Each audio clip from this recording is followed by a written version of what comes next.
Isinilang ako muli, sa katawan ng prinsipeng kamakailan lang nilason. Isang matandang lalaki ang pumunta para kunin ako, ngunit bago pa siya kumatok, nakasalubong niya ang isa sa mga katulong na kakahatid lang ng pagkain ko. Sinabi ng katulong na natutulog ako, pero iba ang sinasabi ng kanyang mga mata. Halata ang kaba at ang itsura ng isang taong may itinatagong lihim. Pumasok ang matanda at nakita niya akong walang malay. Nakahandusay ako habang ang kopeta ng alak ay natamba sa sahig. Hindi pa niya alam noon, pero sa mismong sandaling iyon, patay na ang tunay na prinsipe, at doon ko kinuha ang katawan niya. Nagising ako na litong-lito sa nangyayari. Agad sinabi ng matanda na bumangon ako dahil may isang mangkukulam na kailangang bitihin, at ako ang magbibigay ng utos. Doon ko lubos na naisip na isa na akong prinsipe. Nagkunwari akong kalmado, naglakad sa silid, at nakita ko ang kopeta ng alak na may lason. May pumatay sa tunay na may-ari ng katawang ito. Nang lumabas ako, hindi ako makapaniwala. Parang nasa ibang mundo talaga ako. Isang dalagang babae ang binabato ng mga tao habang sumisigaw sila ng bruha. Samantala, ang mga maharlika ay nasa balkonahe, umiinom ng alak na parang nanonood lang ng palabas.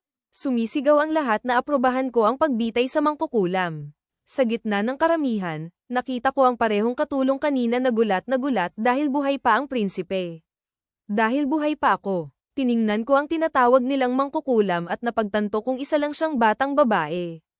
Para sa akin, baliw ang buong sitwasyon, pero dahil kailangan kong magpanggap bilang prinsipe, ipinagutos ko na ipagpaliban ang paglilitis. Agad akong pinigilan ng maharlikang kabalyero.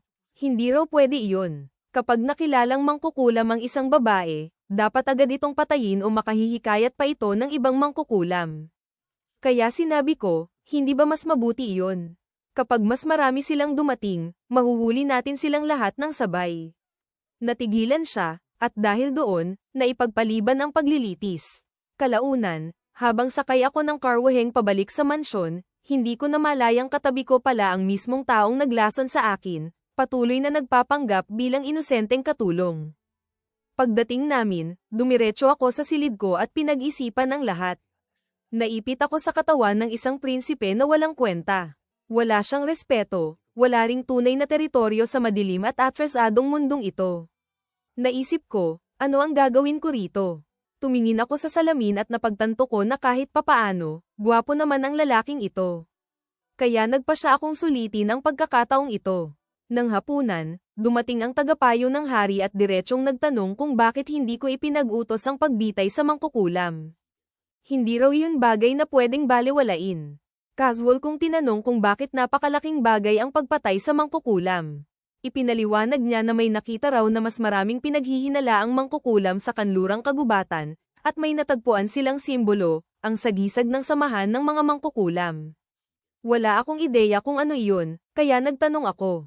Ipinaliwanag ng tagapayo na dati raw ay kanya-kanyang kilos ang mga mangkukulam, ngunit ang samahang iyon ay nais silang pag-isahin sa iisang layunin, ang hanapin ang tinatawag na sagradong bundok, ang tanging lugar kung saan makakahanap ang mga mangkukulam ng walang hanggang kapayapaan.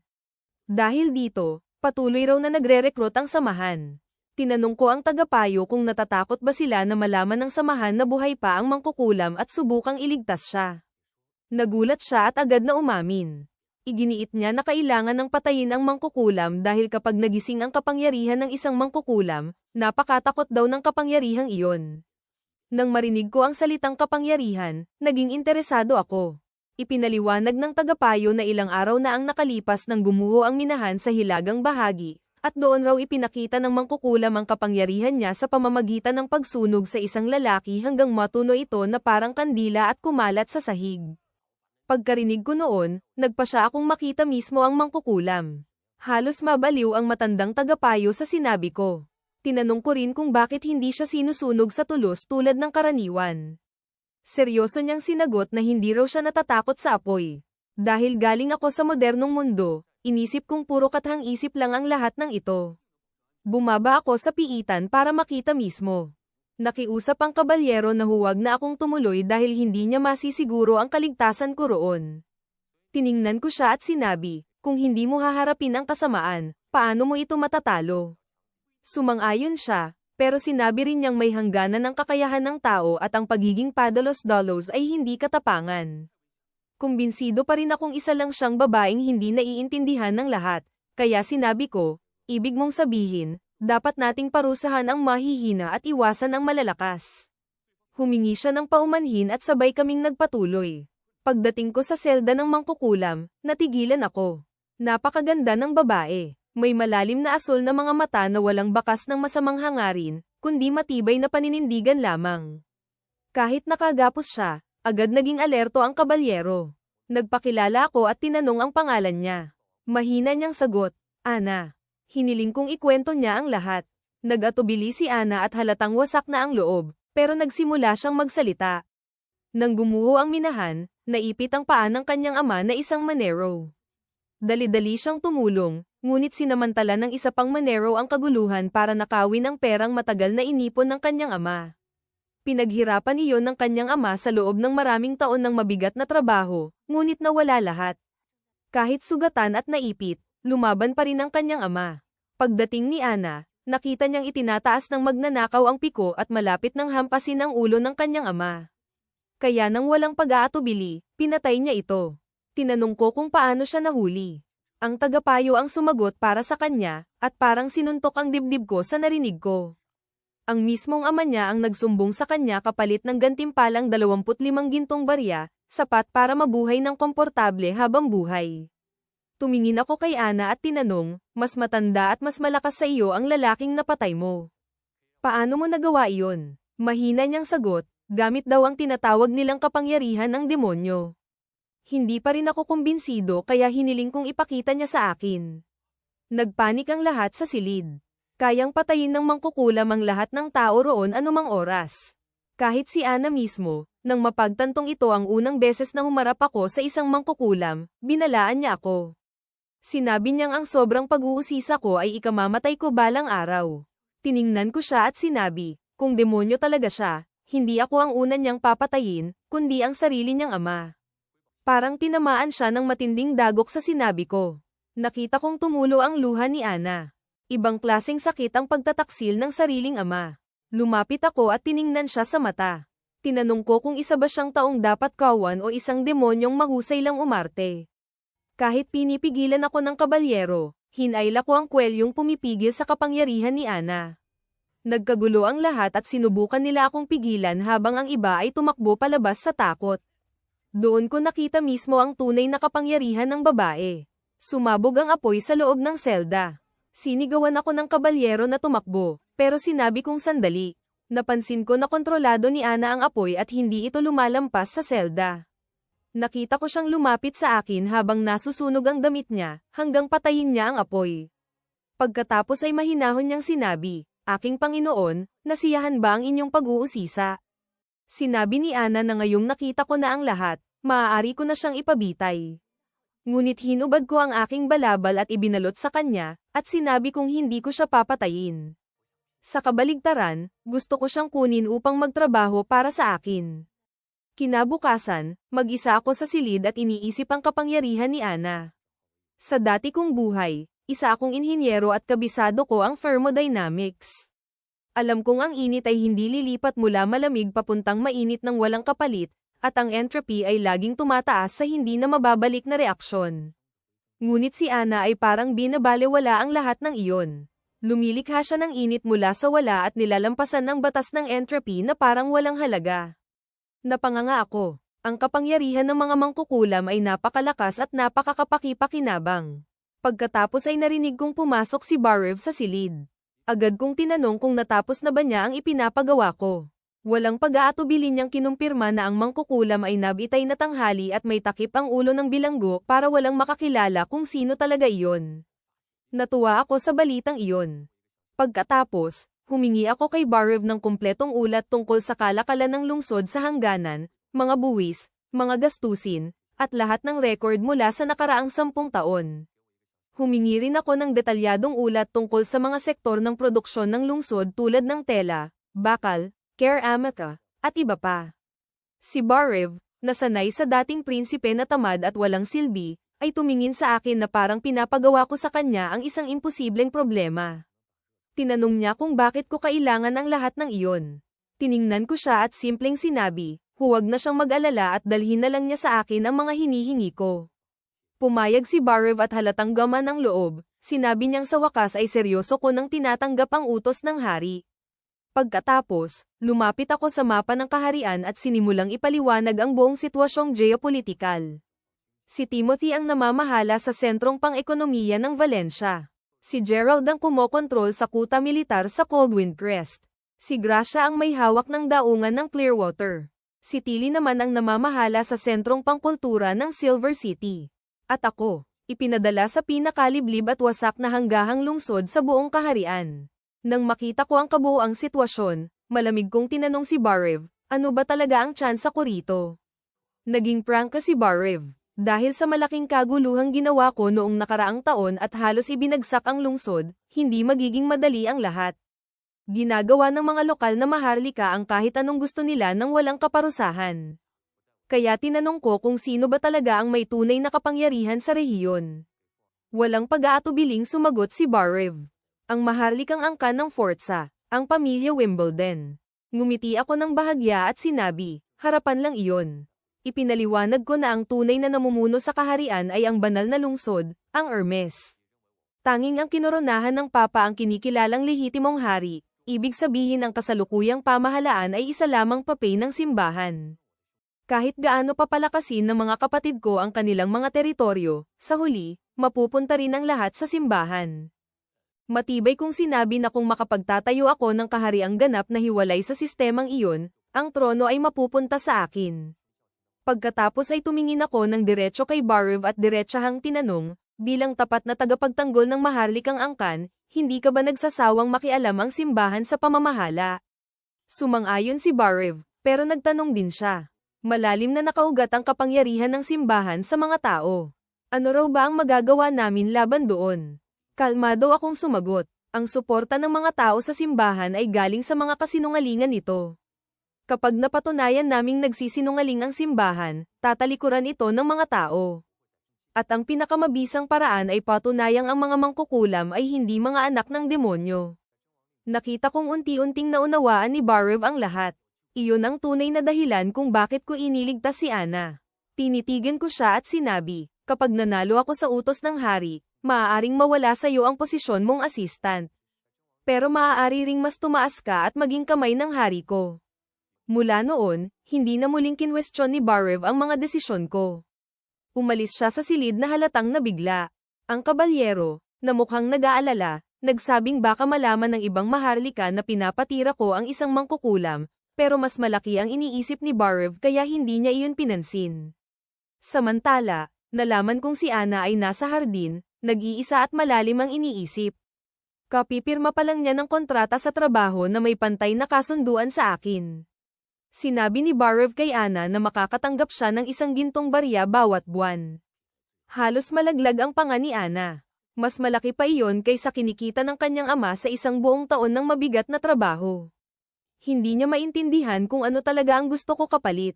Para sa kanya, ang mangkukulam ay marumi, demonyo, anak ng dyablo.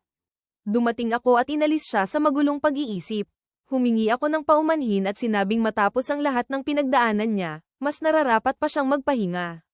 Si Anna, na hindi pa rin makaintindi, ay nagtanong kung bakit ko siya iniligtas at ano ang tunay na dahilan ng kontrata. Kaya niyaya ko siyang maglakad. Habang naglalakad kami, bumalik siya sa isang bagay. May napatay siya. Dapat daw siyang parusahan. Dapat daw siyang mamatay. Kalmado kong ipinaliwanag na ginawa niya iyon para ipagtanggol ang sarili, at sino man sa kalagayan niya ay ganoon din ang gagawin. Pero hindi pa rin iyon umabot sa kanya. Matigas niyang sinabi, ako ay anak ng dyablo, at hindi mabubura ang kasalanang ito. Hindi ako nagmadali. Pumitas ako ng bulaklak ng citrus at inabot sa kanya. Sinabi ko, lason ang bulaklak na ito. Agad niya itong binitawan sa gulat. Ngumiti ako at sinabi ang totoo, nagsinungaling ako. Pareho pa rin ang bulaklak. Ang nagbago lang ay ang tingin niya rito. Ganoon din ang kapangyarihan ng mangkukulam. Hindi iyon mabuti o masama. Likas iyon. Ang kwento tungkol sa karumihan at dyablo ay opinyon lamang, at ang opinyon ay kayang baguhin. Umiiyak na sumagot si Anna na masyado akong nagpapasimple. Nakakatakot daw ang kapangyarihan niya at maaaring mapahamak ang sinumang lumapit sa kanya. Nang makita kong wala ng saysay ipilit pa, tapat kong sinabi na kung gusto niyang mamatay, hindi ko siya pipigilan. Pero hindi nito maayos ang lahat. Mananatiling galit sa mga mangkukulam ang kanyang ama. Hindi na babalik ang lahat ng nawala sa kanya. Pero maaari siyang pumili ng ibang landas. Bumuo kami ng mundong kung saan malayang mabubuhay ang mga mangkukulam. Natahimik si Ana. Mahinang boses niyang sinabi na ayaw niyang makasakit ng kahit sino.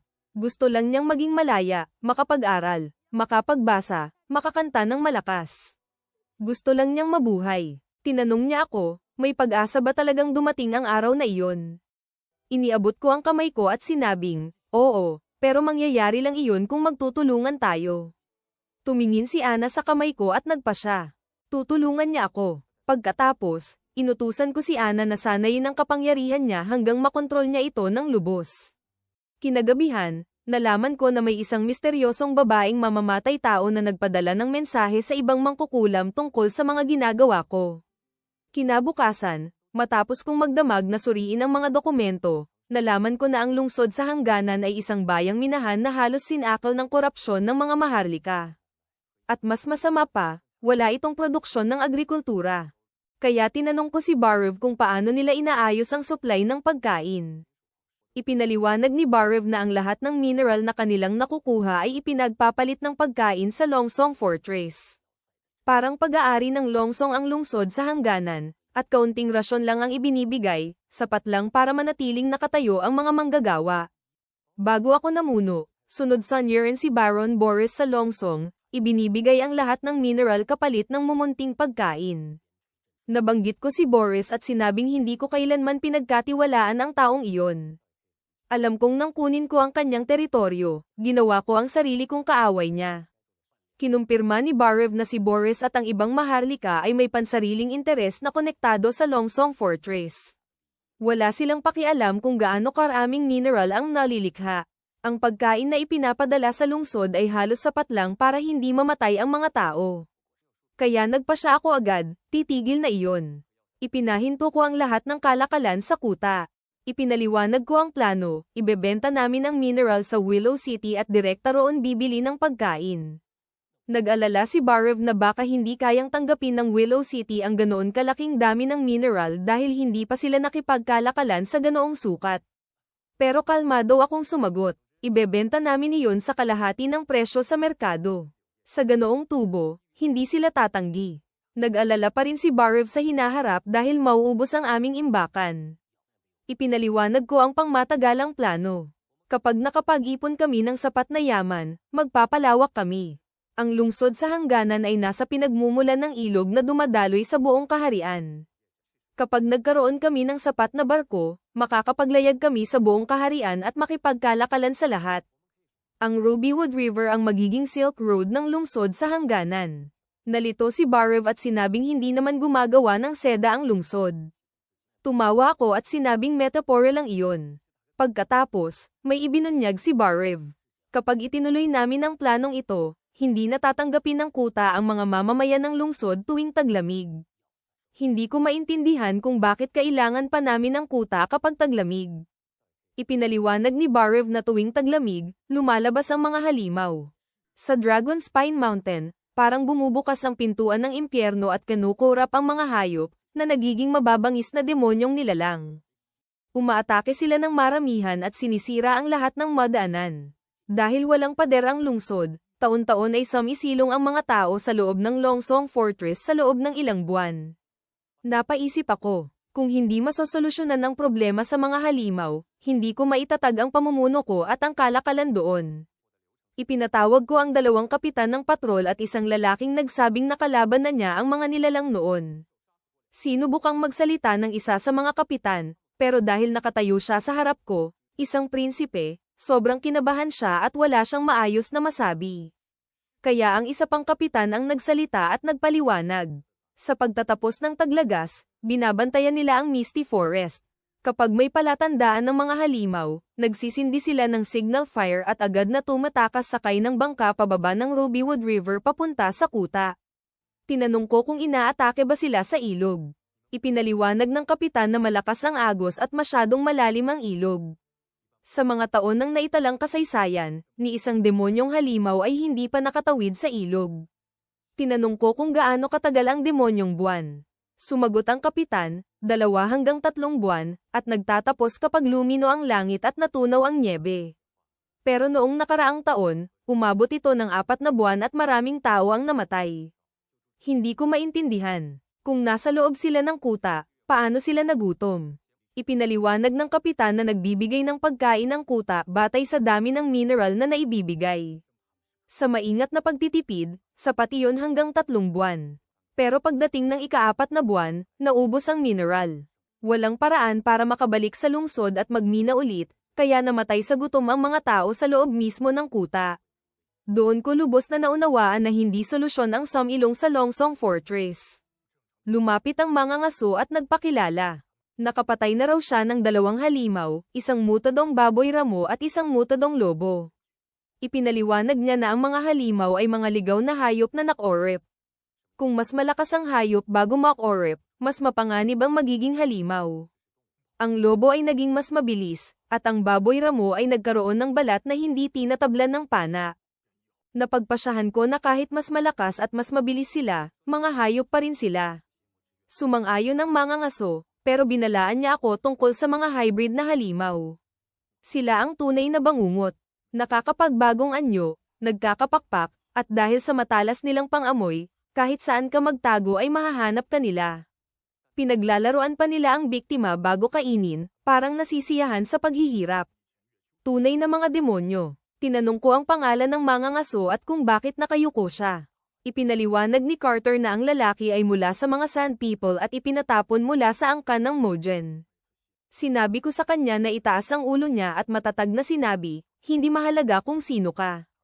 Hanggat nasa lungsod ka sa hangganan, isa ka sa aking mga tao. Sabihin mo ang pangalan mo. Itinaas niya ang ulo at sumagot, Iron Axe. Pinasalamatan ko silang lahat, pinuri ang ambag nila, at sinabi na bawat isa ay bibigyan ng 10 pilak na barya bilang gantimpala. Pagkatapos, isinama ko si Carter sa hangganan kung saan sinisindihan ng apoy tuwing demonyong buwan. Maingat kong sinuri ang lugar. Napansin ko na ang mga lalaking nagsisindi ng signal fire ay diretsyong tumatakbo pababa ng bundok papunta sa ilog. Tinanong ko si Carter kung gaano kalayo ang ilog. Mga 600 metro raw. Pagkatapos, maingat na nagtanong si Carter kung balak ko bang manatili sa lungsod sa hangganan sa panahon ng demonyong buwan. Kinumpirma ko. Namutla si Carter. Kaunti lang ang bantay ng lungsod, at ang kastilyo ay walang sapat na espasyo para sa 2,000 residente. Imposibleng ipagtanggol ang lungsod laban sa napakaraming demonyong halimaw. Pero tumingin ako sa unahan ng matatag. Hindi ako mamamatay dito, at hindi ko iiwan ang aking mga tao. At dala ang matibay na kumpiyansa ng isang henyerong muling isinilang, sinabi ko ang plano. Magtatayo kami ng pinakamalakas at hindi mababasag na pader sa kasaysayan, at tuluyan naming wawakasan ang mga halimaw. Abala si Barev sa kanyang trabaho habang iniisip kung ano ang nangyari kay Roland, dahil ang Roland na kaharap niya ngayon ay ibang-iba sa Roland na kilala niya noon. Naalala niya na ang ika-4 na prinsipe ay may napakasamang reputasyon bilang pinakawalang silbi sa mga maharlika, kahihiyan ng pamilya ng hari, at isang taong hindi sineseryoso kahit ng sariling mga kapatid.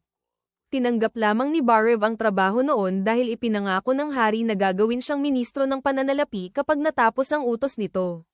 Ngunit nagbago ang lahat matapos iligtas ni Roland ang mangkukulam. Bigla siyang naging matalino sa estratehiya, puno ng kakaibang ideya, at gumagamit ng mga konseptong hindi maintindihan ni Barev, tulad ng Silk Road. Nakita rin ni Barev na itinuturing ni Roland ang simbahan bilang hadlang at iniisip na nito ang pangmatagalang pag-unlad ng lungsod. Para kay Barev, halos perpekto at nakakatakot ang pananaw ni Roland sa hinaharap. Gayunpaman, may malaking problema. Walang saysay ang lahat ng plano kung hindi sila makakaligtas sa panahon ng mga demonyo. 3 buwan na lang bago ang taglamig, at gusto ni Roland magpatayo ng pader na 600 metro, na para kay Barev ay imposibleng gawin. Ngunit sa loob ng kanyang isipan, naniniwala siyang maaaring magawa ito ni Roland dahil hindi ito mahuhulaan. Samantala, si Carter ay namamahala sa mga manggagawa. Inutusan sila ni Roland na magdala ng apog at luwad, durugin, paghaluin, at tunawin gamit ang apoy ni Ana. Pagkatapos ay hahaluan ng gypsum at jijilingin hanggang maging pinong pulbos. Nang tanungin ni Carter kung para saan ito, sinabi ni Roland na ito ay isang bagong uri ng alchemy, at ang mahika niya ay agham. Pinahalo ni Roland ang pulbos sa tubig at ipinabuhos sa mga bato, at sinabi niyang kinabukasan ay magiging matibay na pader ito. Nang subukan kinabukasan, napakatigas ng materyales at halos parang bakal. Namangha si Carter at naisip na maaari nilang patibayin ang kastilyo at magtayo ng pader sa buong hangganan. Ngunit mas malaki pa ang plano ni Roland, magtayo ng libo-libong bahay para sa mahihirap at gawing mas maganda ang buhay ng mga tao. Ang pangalan ng materyales ay semento. Pagkalipas ng ilang araw, bumagal ang konstruksyon dahil walang karanasan si Carter sa pagtatayo. Kailangan nila ng bihasang mason o master builder. Inutusan ni Roland si Barev na maghanap sa ibang lungsod tulad ng Longsong Fortress at Willow City. Sa kabilang banda, ang dating guro ni Ana ay napunta sa Bitayan dahil akala niya doon pinatay si Ana. Nang mabasa niya ang paunawa tungkol sa paghahanap ng mga mason at master builder, nagpunta siya sa interview at nagpakilala bilang Carl Van Bate, isang guro na tumulong sa disenyo ng palasyo at Ashfort. Nag-alinlangan si Barev dahil ang Ashfort ay ginawa ng guild ng Mason at may nangyaring pagguho noon. Ipinaliwanag ni Carl na kasalanan ng administrador na tumanggap ng suhol at gumamit ng maling bato, ngunit ang mga Mason ang pinatay upang pagtakpan ang kasalanan. Dahil alam niya ang katotohanan, tumakas siya at nagtago ng pagkakakilanlan. Sa kabila ng pagiging kriminal ayon sa batas, pinatawad ni Roland si Carl at ginawa siyang master builder at miyembro ng administrasyon. Ipinakita ni Roland ang plano ng pader, at sinabi ni Carl na kung may sapat na tao at bato, matatapos ito sa loob ng ilang buwan. Nang makita ni Carl ang semento, labis siyang natuwa dahil bibilis ang konstruksyon. Pagkatapos nito, nagpasalamat si Carl kay Roland dahil iniligtas niya si Ana, na dati niyang estudyante. Sinabi rin niya na may isa pang mangkukulam sa lungsod, isang batang babae na nagngangalang Nana. Ipinadala ni Roland si Nana ng palihim sa mansyon. Nahihiya si Nana noong una, ngunit nang makita niya si Ana, umiyak siya at tinawag itong ate. Ikinwento ni Nana na natuklasan niya ang kapangyarihan niya nang pagalingin niya ang isang ibon na may bali ang paa. Napag-alaman na ang kapangyarihan niya ay pagpapagaling. Sinubukan ang kakayahan niya sa mga sugatang hayop. Kaya niyang pagalingin ang sugat at idikit ang naputol na bahagi, ngunit hindi niya maibabalik ang nawawalang bahagi at hindi niya kayang buhayin ang patay. Nakita ni Carter ang kakayahan ni Nana at nagsimulang maintindihan kung bakit tinutulungan ni Roland ang mga mangkukulam. Inutusan ni Roland si Carter na lihim na dalhin si Nana araw-araw upang magsanay, dahil maharlika ang pamilya nito at maaaring magdulot ng problema kapag nalaman ng iba na mangkukulam siya. Sa huli, sinabi ni Roland na bukod sa mga demonyo, may iba pa silang kaaway, at malapit lamang ang mga ito sa kanila. Sa isang malayong lugar, isang kabalyero ang dumating upang ihatid ang pinakabagong balita kay Garcia, ang aking kapatid. Iniulat niya na matagumpay na nakabalik ang plata ng Valengre mula sa isang pagsalakay sa dagat. Nasabat nila ang isang hanay ng mga barkong pangkalakal at napakalaki ng kanilang nasamsam, sapat upang armasan ang isang buong unit ng sundalo. Labis itong ikinatuwa ni Garcia at agad niyang tinanong kung sino ang kapitan na namuno sa matagumpay na pagsalakay. Sinabi ng kabalyero na ang pangalan ng lalaki ay Drake. Dahil sa husay nito, agad na ginamit ni Garcia ang kanyang kapangyarihan upang gawing kabalyero si Drake at ibinigay sa kanya ang pamumuno ng buong plata ng Valengre, pati na rin ang lahat ng nasamsam sa pagsalakay. Tinanggap ng kabalyero ang utos at sinabing tiyak na magpapasalamat si Drake at ang kanyang mga tauhan sa kabutihang loob ni Garcia. Ngunit pagkatapos ng magandang balita ay dumating ang masamang balita. Nabigo ang tangkang pagpatay kay Roland. Ayon sa ulat, nahalo ang mga lasong tableta sa alak at nainom iyon ni Roland, ngunit nakatulog lamang siya ng ilang segundo at nagising na parang walang nangyari. Hindi natuwa si Garcia sa balitang ito. Para sa kanya, ang kabiguan ay kabiguan at ayaw niyang makarinig ng anumang dahilan. Gayunpaman, binigyan niya ng isa pang pagkakataon ang mamamatay tao at iniutos na dalhin sa kanya ang ilang gamit ng kapatid nito bilang panigurado. Pagkatapos nito, Pinaalis niya ang kabalyero ngunit bago iyon ay iniutos niyang bitayin si Master Alchemist Enbus dahil siya ang gumawa ng lasong tableta. Ang hindi alam ni Garcia, gumana ng perpekto ang lason at patay na ang tunay na Roland. Ako ang pumalit sa kanyang katawan. Kinabukasan, dumating sa lungsod hangganan ang sugo mula sa kuta ng Longsong upang kunin ang mga mineral. Napansin niya sa pantalan ng isang barko mula sa Willow City na nagbababa ng napakaraming pagkain, bagay na hindi niya inaasahan. Samantala, ipinaalam sa akin ni Bariv ang kalagayan ng lungsod. Sinabi niyang maayos ang pagtatayo ng pader ng lungsod at tiniyak ni Master Mason Vanbat na matatapos ito sa takdang oras. Ipinaalam din niya na dumating na ang pagkaing binili mula sa Willow City at higit pa iyon sa sapat upang pakainin ang buong lungsod sa buong taglamig. Ngunit nag-aalala siya dahil kahit maayos ang takbo ng lahat, napakalaki pa rin ang kakulangan sa budget ng lungsod. Naniniwala siyang sa kalaunan ay malulugi ang lungsod dahil ako ang sumasagot sa lahat ng malalaking gastusin at baka tumagal lamang kami hanggang sa susunod na tagsibol. Ngunit sinabi kong ayos lang na gamitin ang sarili kong pera dahil kapag natapos ang pader at napatatag ang aking pamumuno, masisiguro ang produksyon ng mineral. Gayunpaman, sinabi ni Bariv na ang tunay niyang alalahanin ay hindi papayag si Duke Ryan kung ihihinto namin ang supply ng mineral sa Longsong Fortress. Hindi nagtagal, dumating ang mensahero na nagsabing narito na ang sugo mula sa Longsong Fortress. Inutusan ko si Bariv na ipaghanda ang sugo ng marangyang handaan gamit ang bagong dating na pagkain bilang isang tahimik na paraan upang ipakita na hindi na pagkain ang tanging puhunan ng Longsong laban sa lungsod hangganan. Sa hapagkainan, halatang nagtataka ang sugo kung saan ko nakuha ang napakaraming dekalidad na pagkain dahil dati ang kuta ang nagsusuplay ng pagkain sa lungsod. Nagtaka rin siya sa gamit kong kubyertos at tinanong kung ano iyon. Sinabi kong chopsticks ang tawag doon at balak kong ipagamit iyon sa buong lungsod dahil mas mura ito kaysa pilak na kubyertos at mas malinis gamitin. Bahagya ko rin siyang tinukso sa pamamagitan ng pagsasabing kahit puno ang mesa ng pagkain, wala raw masarap na pagkain sa lungsod at tiisin na lamang niya ang nasa mesa. Nalito ang sugo ngunit nagpasalamat pa rin.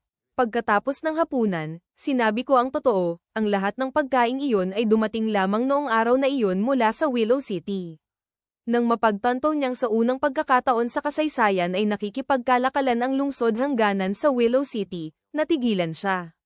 Pagkatapos nito, pinag-usapan na namin ang tunay na pakay. Sinabi niyang lumampas na ang takdang oras ng paghahatid ng mineral at nakapaghanda na ang Longsong Fortress ng pagkaing ipapadala sa amin. Ipinaliwanag ko na dahil sa pagbuho ng lupa sa minahan ay tumigil ang produksyon at kamakailan lamang ito muling nagsimula, kaya 2 buwan na produksyon lamang ang mayroon ako. Tinanong niya kung bakit hindi ko muna iyon ipadala, ngunit sinabi kong ang 2 buwang mineral ay hindi sapat upang matiyak ang pagkain ng aking mga mamamayan. 2 taon na ang nakalipas, maraming namatay sa gutom at hindi ko nahahayaang maulit iyon. Pagkatapos ay matigas kong sinabi na dapat nang itigil ang sistemang palitan ng mineral at pagkain sa kuta. Sinabi kong naibenta ko na ang lahat ng mineral sa Willow City at nakabili na ako ng sapat na pagkain para sa taglamig. Napaisip ang sugo at sinabi niyang mas malakas at mas may kakayahan ang Longsong Fortress sa pagproseso ng mineral at sa pangmatagalan ay sila ang pinakamahusay na kasosyo sa kalakalan. Nagmungkahi siya na ibenta ang mineral sa kuta ng 30% mas mababa sa presyo ng merkado upang makinabang ang lahat. Pinuri ko ang kanyang galing sa pakikipagkalakalan ngunit tinanong ko kung papayag ang 6 na pamilya ng kuta. Sinabi niyang susubukan niya at babalik siya sa kuta upang gumawa ng bagong kontrata. Bago siya umalis, nagbabala siya na 2 buwan na lamang bago ang panahon ng mga demonyo at mapanganib ang biyahe papunta sa kuta. Ngunit sinabi kong hindi ko ipapadala ang aking mga tao sa kuta dahil magtatayo ako ng pader upang ipagtanggol ang lungsod at haharapin namin ang mga demonyong halimaw. Pagdating ng sugo sa Longsong Fortress, iniulat niya kay Duke Ryan ang lahat. Pinagtawanan lamang ito ng mga maharlika at sinabing ang maliit na pader na iyon ang papatay sa lahat ng tao sa lungsod. Si Ambassador Petrov lamang ang nagsabing makatwiran ang plano ni Roland at maaari pa silang kumita kung bibili sila ng mineral ng mas mura. Ngunit tumanggi si Duke Ryan at sinabi niyang hindi siya makikipagkalakalan sa taong hindi niya kayang kontrolin. Kinabukasan, nagtipon ang lahat ng mamamayan sa gitna ng lungsod. Ipinaliwanag ko na tumanggi ang Longsong Fortress na magpadala ng pagkain at iniwan na naman kami tulad ng dati. Sinabi ko rin na ayon sa mga astrologo, mas hahaba ang panahon ng mga demonyo at kung walang magbabago ay mauulit ang trahedya noong nakaraan kung saan maraming namatay sa gutom. Pagkatapos ay sinabi kong nakabili na ako ng sapat na pagkain para sa buong taglamig at ipinangako ko na hindi na mauulit ang trahedya. Nagsigawan ang mga tao at sumigaw ng aking pangalan. Ngunit binalaan ko sila na nagalit ang Longsong Fortress at nagbanta na hindi napapayag ang tumira roon ang mga tao sa taglamig. Sinabi ko na huwag silang mag-alala dahil nagtatayo ako ng matibay na pader at haharapin namin ang mga demonyong halimaw. Inanyayahan ko ang lahat ng malalakas ang loob na sumali sa milisya kapalit ng 25 pilak na barya bawat buwan at kabayaran sa pamilya kung sila ay mamatay sa labanan. Tinanong ko kung mas pipiliin ba nilang magtago sa maruruming barong-barong ng kuta o ipagtanggol ang kanilang tahanan. Sumigaw ang lahat at handang lumaban. Pagkaraan nito, kinausap ko sina Carter, Ana, at Nana at tinanong ko kung dumating na ang in-order kong kargamento. Sinabi ni Carter na dumating na ngunit nagtataka siya kung bakit kailangan ko ng napakaraming pulbos na yelo at nyebe. Sinabi ko lamang na iyon ang susunod kong eksperimento. Nang gabing iyon, sa aking silid, nakita ko ang isang baso ng alak na nakahanda para sa akin. Kinuha ko ito at habang iinumin ko na sana, may narinig akong maliit na bato na tumama sa bintana. Nang tingnan ko kung ano iyon, bigla akong nagulat nang may isang babae na humawak sa akin mula sa likod at itinapat ang isang kutsilyo sa aking leeg. Haharap sa tiyak na kamatayan, tuluyan akong nanigas. Nilamon ako ng takot, pero hindi ako pinatay ng babae. Sinabi niyang hindi kami magkaaway. Doon ko napansin ang simbolo ng Sacred Mountain at ang magic eye sa suot niya. Pinuri niya ako dahil mahilig akong magbasa. Pagkatapos, tinanggal niya ang hood at nagpakilalang si Nightingale. Napanganga ako sa ganda niya at agad kong naisip na isa siyang mangkukulam. Pilit kong tinago ang kaba at tinanong kung bakit siya narito dahil mukhang hindi niya balak akong patayin. Pinasalamatan ako ni Nightingale sa pagligtas kina Ana at Nana at sa pag-aalaga ko sa kanila. Nabigla ako roon. Ipinaliwanag niyang may narinig siyang nahuling mangkukulam kaya pumunta siya para iligtas ito, pero nagulat siyang hindi ko pinatay si Ana. Isang linggo niyang binantayan si Nana at nalaman niyang isa rin itong mangkukulam. Kahit hindi niya maintindihan kung bakit hindi ko tinitingnan ang mga mangkukulam bilang halimaw, nagpasalamat siya sa ngalan ng Witch Cooperation Association. Lumapit siya sa kama ko at sinabing nakakapagod makipag-usap ng nakatayo, kaya pinaupo niya ako sa tabi niya. Napansin ni Nightingale na kabado pa rin ako, na normal lang dahil kanina lang ay may kutsilyo siya sa leeg ko. Kahit takot na takot ako, umupo ako dahil alam kong kung gusto niya akong patayin, patay na ako. Huminga ako ng malalim at tinanong ulit kung ano ang pakay niya. Marahang hinaplos ni Nightingale ang mukha ko at sinabing sa mata ng karamihan ay takot ang nakikita niya kapag mangkukulam ang kaharap, pero sa akin ay puro kuryosidad. Dahil sa invisibility magic niya, sinundan niya raw ako buong linggo at nakita niya ang lahat, kahit ang mga kakaiba kong ginagawa bago matulog. Tinanong ko kung bakit ngayon lang siya nagpakita. Ipinaliwanag niyang kanina ay pumasok ang head chambermaid ko para magdala ng alak at nilagyan iyon ng lason. Parang binagsakan ako ng bato. Nilason ako ng sarili kong lingkod. Ngumiti si Nightingale at sinabing mukhang hindi pala ligtas ang lugar ko gaya ng iniisip ko. Napagtanto kong iniligtas niya ang buhay ko kaya nagpasalamat ako, pero sinabi niyang ginawa niya iyon dahil iniligtas ko si Ana, kaya patas na kami. Pagkatapos, sinabi niyang kailangan niyang isama sina Ana at Nana. Nabigla ako at tinanong kung saan. Dadalhin daw niya ang mga ito sa Witches Association dahil doon sila nararapat.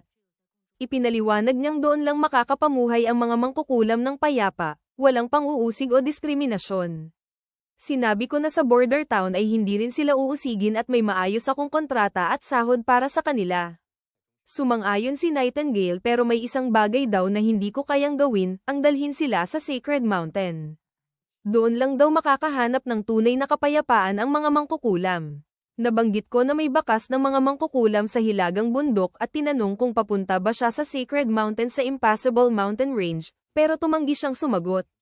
Sinabi ko ring hindi ko sila basta papayag ang umalis dahil 2 buwan na lang ay magsisimula na ang Demon Months. Mababaon sa nyebe ang bundok at mapupuno ng demonic beasts, kaya hindi ko hahayaang pumunta roon sina Ana at Nana. Iminungkahi kong manatili muna sila sa lungsod hanggang matapos ang taglamig bago hanapin ang Sacred Mountain. Napagtanto ni Nightingale na parang inaanyayahan ko ang buong association na pumunta sa lungsod. Hindi raw masama ang ideya, pero maraming tao ang natatakot sa mga mangkukulam at kapag nalaman ng simbahan, tiyak na aatakihin kami. Tinanong niya kung bakit ko isusugal ang ganoon kalaking panganib kung mas madali namang pabayaan na lang silang umalis. Hindi ako nag-atubiling sumagot na mahalaga sila sa akin. Naiintindihan niya, pero tinanong niya kung handa ba akong isugal ang buhay ni Ana. Nalito ako. Ipinaliwanag niyang kapag ang isang mangkukulam ay umabot sa edad na 18, haharap ito sa unang malaking pagsubok. Kadalasan nagigising ang kapangyarihan nila sa panahon ng demon months. Ang mga hindi nagising ang kapangyarihan bago mag-18 ay malamang hindi na magiging tunay na mangkukulam. Pero ang mga nagising na ang kapangyarihan ay tuwing anibersaryo ng kanilang paggising ay dadaan sa demonic possession. Sobrang paghihirap ang mararanasan nila, lalabas ang dugo sa balat, lalabas ang mga mata, at kung makakayanan nila ang sakit, gagaling sila matapos ang ilang araw. Pero kung hindi, mamamatay sila sa matinding paghihirap hanggang sa maging itim na usok ang dugo at laman nila, at ang matitira na lang ay sunog na balat. Maraming mangkukulam ang namamatay sa edad na 18 kaya iniisip ng mga tao na sila ay parang demonyo. Dahil malapit nang mag-18 si Ana, mas malaki raw ang tsansa niyang mabuhay kung nasa association siya. Kahit alam niyang mahalaga sina Ana at Nana sa mga plano ko, umaasa pa rin siyang bibigyan ko sila ng pagkakataong mabuhay. Dahil nag-aalala ako sa kanila, pumayag akong isama sila ni Nightingale. Nagpasalamat siya at biglang naglaho. Alam kong malapit lang siya kaya pumunta ako sa kwarto ni Ana at ipinakilala si Nightingale at ipinaliwanag ang lahat. Pero nagulat kaming pareho nang sabihin ni Ana na hindi siya sasama. Sinubukan ni Nightingale ipaliwanag ang tungkol sa demonic possession, pero matatag na sinabi ni Ana na kakayanin niya at gusto lang niyang manatili sa tabi ko. Nawalan ako ng masabi. Dahil wala na siyang magagawa, nagpa siya si Nightingale na manatili muna sa lungsod at tutulungan si Ana kapag dumating ang araw ng pagsubok. Lumapit siya sa akin at sinabing mukhang aalagaan ko muna siya. Tumingin ako kay Ana at hindi ko maitago ang saya ko na pinili niyang manatili. Kinabukasan, sinabi ni Carter na namatay sa gabi si Tyree, ang head chambermaid ko. Natagpuan siya sa balkonahe na walang palatandaan ng pakikipaglaban. Mukhang aksidente. Pero alam ko na si Nightingale ang may gawa. Ipinakita lang nito kung gaano siya kapanganib at kapropesyonal. Maya-maya, dumating siya sa kwarto ko at kumakain ng almusal ko na parang walang nangyari. Sinabi niyang dahil mananatili siya rito, tutulungan niya akong bawasan ang mga problema ko. Binigyan niya ako ng papel tungkol sa mga taong gustong pumatay sa akin at sinabi niyang hindi niya pinatay si Tyree, may lason ito sa loob ng ngipin at nagpakamatay nang makita siya ni Nightingale, at ginawa lang niyang mukhang aksidente ang lahat. Nang basahin ko ang sulat, nalaman kong pinilit si Tyree ng isa sa mga kapatid ko dahil bihag ang kapatid niya. Pagkatapos, pumunta ako sa meeting kahit hindi pa kumakain. Sinabi ni Barev na kumita sila ng 200 gold coins sa pagbenta ng mineral kahit kalahati ang presyo. Matapos ang gastos, may natirang 90 coins na sapat para sa taglamig. Sinabi naman ni Carter na maayos ang recruitment ng militia pero problema ang training dahil magsasaka at manggagawa lang ang karamihan. Iminungkahi niyang humingi ng tulong kay Baron Boris. Pumayag ako kahit alam kong hindi ito tutulong. Nag-alala si Barev dahil kulang sa armas ang mga tao. Sinabi ko na may plano ako at ipinakita ko ang blueprint ng bagong uri ng sandata na magbabago sa mundo. Kalaunan, tinuruan ko si Ana na ituon ang apoy sa dulo ng daliri niya na parang blowtorch, pero mabilis siyang napagod at bumagsak sa akin. Nagtanong siya kung ano ang ginagawa ko at sinabi kong malalaman din niya dahil magbubukas ito ng bagong panahon. Nang gabing iyon, ipinakita ni Nightingale na kinuha niya ang drafts ng proyekto ko para magamit ng association dahil may Fire Witch din sila. Sinabi kong ayos lang at gagawa na lang ako ulit. Pagkatapos, inamin niyang naiinggit siya kay Ana dahil nakikita niyang pinagkakatiwalaan ko ito at matagal na raw mula nang may pagkatiwalaan siya. Kinabukasan, pumunta kami ni Carter sa estate ni Baron Boris. Sinalubong niya kami ng plastik na papuri. Hiningi ko ang tulong niya, mga instructor, armas, at sundalo para sa militia. pero nagdahilan siya na pagod ang mga tao niya at nagbigay lang ng isang gold coin. Halos magalit si Carter pero nagpasalamat ako at umalis ng walang gulo. Sa pagbalik, humingi ng tawad si Carter pero sinabi kong inaasahan ko na iyon at hindi kami dapat umasa sa mga maharlika. May sarili akong plano para sanayin ang militia, at kahit improvised lang sila, ipapakita ko kung ano ang kayang gawin ng isang tunay na militia.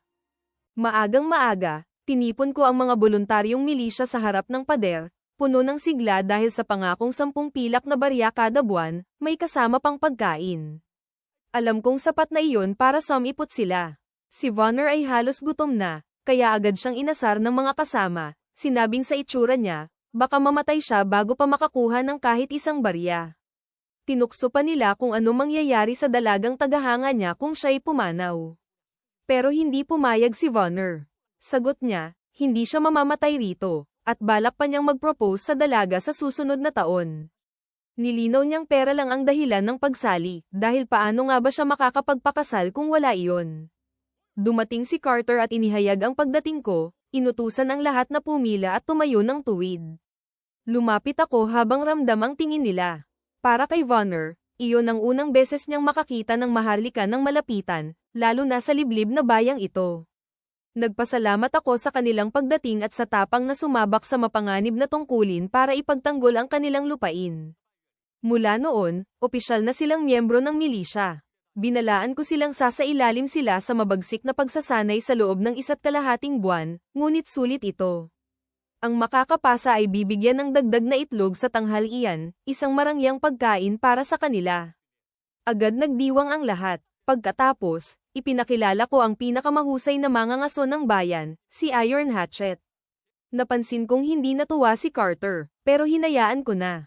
Ipinangako ko rin na ang sino mang magpakitang gilas sa pagsasanay at labanan ay bibigyan ng ranggo, anuman ang pinagmulan.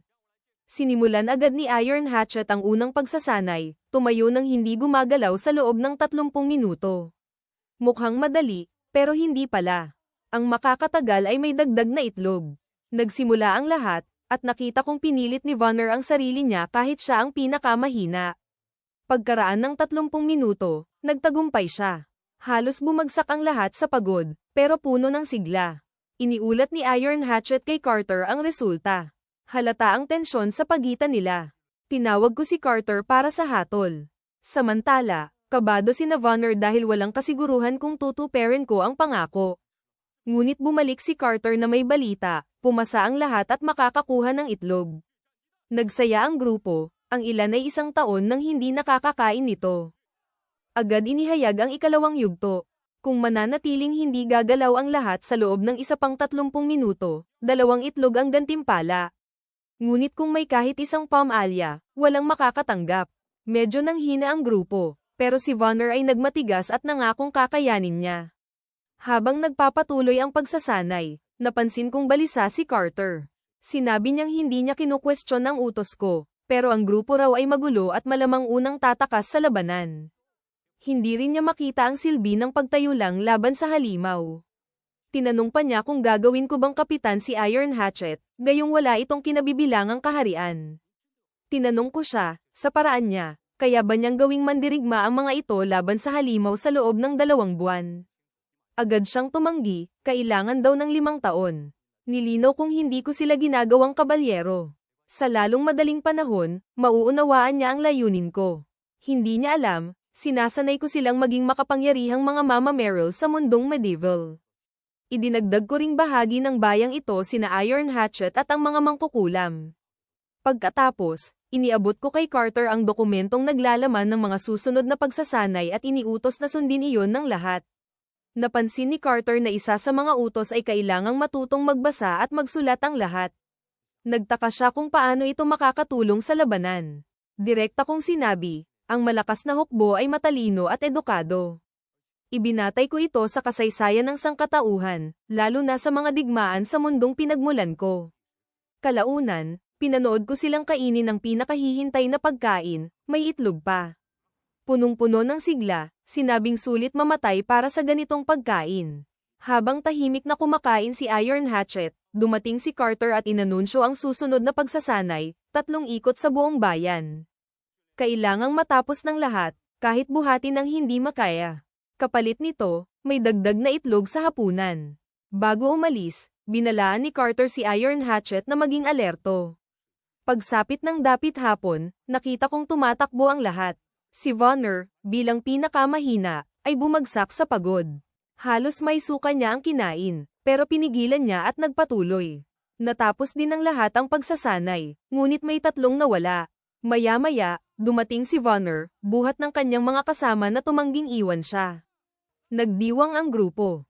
Kinagabihan, nagtipon sila sa paligid ng apoy. Lumapit si Carter at inanunsyo ang panibagong pagsasanay. Nagulat si Iron Hatchet, hindi niya inaasahan ang night drill. Ipinaliwanag ni Carter na ito'y isang emergency briefing. Pagbalik ko sa silid, nadatnan ko ang bago kong kasama, si Nightingale. Walang pakialam niyang sinabi na kinain niya ang bacon ko para hindi ito lumamig. Hindi ko pinansin at tinanong kung nakalimutan na ba niya ang paggalang sa isang prinsipe. Nagbiro siya at yumuko ng labis, sabay sabing para sa kanya rin ang pagkain. Ngumiti lang ako at ipinagpatuloy ang pagguhit ng mga plano. Lumapit siya at napansing ako ang gumagastos sa lahat. Sinabi kong sulit iyon basta maprotektahan ang bayan. Tinanong niya kung bakit ko tinuturuan ang lahat na magbasa. Sagot ko, para maunawaan nila kung ano ang ipinaglalaban nila, dahil iyon ang pinakamahalaga. Ayon kay Nightingale, lumalaban lang ang lahat para sa pagkain. Sumang-ayon ako sa ngayon, pero sinabi kong ipapakita ko sa kanila ang tunay na dahilan ng pakikipaglaban. Tinanong ko rin kung bakit tumutulong ang mga mangkukulam. Sagot niya, isa lang silang grupo ng mga nawawala na nagkakaisa para mabuhay, at ang mismong pag-iral ay sapat ng mahirap. Kinabukasan, natapos ko ang mga plano matapos magpuyat. Napansin ko ang isang balot sa mesa. Pinunasan ko ito at kumislap, isang bagay na magbabago sa kapalaran ng mundong iyon. Kalaunan, dinala ko sina Carter at Iron Hatchet sa gubat at ipinakita ang isang sandatang magpapabago ng lahat, isang musket. Ipinaliwanag kung kaya nitong pumatay mula sa malayo. Inihambing ito ni Carter sa pana. Pero sinabi kong mas mabagal ay reload ngunit mas malayo ang abot at mas malakas ang tama. Ipinakita ko ang pulbos na nyebe na binago ko bilang pulbura. Tinuruan ko silang mag-load ng tama at binalaan sa malakas na recoil. Pagputok nila, napanganga sila ng batasin nito ang bakal na baluti na parang papel. Doon nila naunawaan ang halaga ng pagsasanay. Tinanong ni Carter kung ilan ang musket ko. Sinabi kong 2 lang at 2 pa ang magagawa ko bago dumating ang buwan ng demonyo. Nadismaya siya. Ipinaliwanag kong kahit gaano kalakas ang sandata, kasangkapan lang ito. Ang tunay na lakas ay tiwala at katapatan. Tanging tunay na mandirigma ang karapat-dapat humawak ng tunay na sandata. Inutusan ko silang gamitin ito para protektahan ang bayan. Yumuko sina Carter at Iron Hatchet at nangakong tutuperin iyon. Samantala, si Boris ay sip-sip na ibinunyag kay Ryan Usman ang lahat, ang pagbuo ng milisya at ang mahinang pader. Ngunit tila walang pakialam si Ryan at sinabing napakaliit ng tsansang maging mahalaga ang sitwasyon.